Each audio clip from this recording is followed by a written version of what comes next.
ప్రయత్నం చేయట్లేదు. ప్రయత్నం చేస్తే కంపల్సరీగా దేవుడు సాయం చేస్తాడు.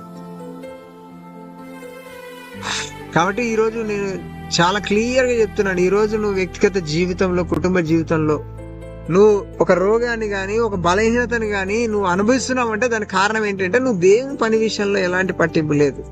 నీకు ఒక టార్గెట్ లేదు. ఏంటో తెలుసా? ఉద్యోగం, ఇల్లు, దేవుని పని అన్నటువంటి ఒక టార్గెట్ పెట్టుకో, ఒక గోల్ పెట్టుకో.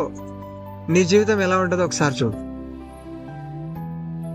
చాలా అద్భుతంగా ఉంటది, అద్భుతంగా ఉంటది. ఇది నేను గ్యారంటీగా మీకు రాసిస్తాను. ఉద్యోగము, ఇల్లు, దేవుని పని అన్నట్టు ఒక టార్గెట్ పెట్టుకో, ఒక గోల్ పెట్టుకో. నీ జీవితం, నీ కుటుంబ జీవితం అద్భుతంగా ఉంటది, అద్భుతంగా ఉంటది. ఇది సత్యం. ఇది నా జీవితంలో నేను అనుభవించాను, అనుభవిస్తున్నాను, అనుభవిస్తూనే ఉంటాను.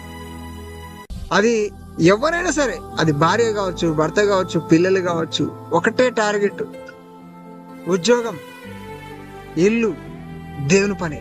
ఈ టార్గెట్ పెట్టుకోండి. మీ జీవితంలో మీకు ఏమి ఉన్నా లేకపోయినా మీరు ఎలా ఉంటారంటే చాలా హాయిగా ఉంటారు, చాలా హాయిగా ఉంటారు. మీ జీవితం చాలా నెమ్మదిగా ఉంటుంది. మీ జీవితంలో శాంతి, సమాధానాలు సమృద్ధిగా ఉంటాయి. ఇది నాది గ్యారంటీ, ఇది నాది గ్యారంటీ.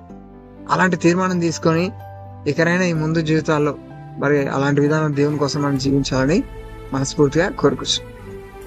అలాంటి కృపను దేవుడు మనకు దయచేయను గాక. మనందరికి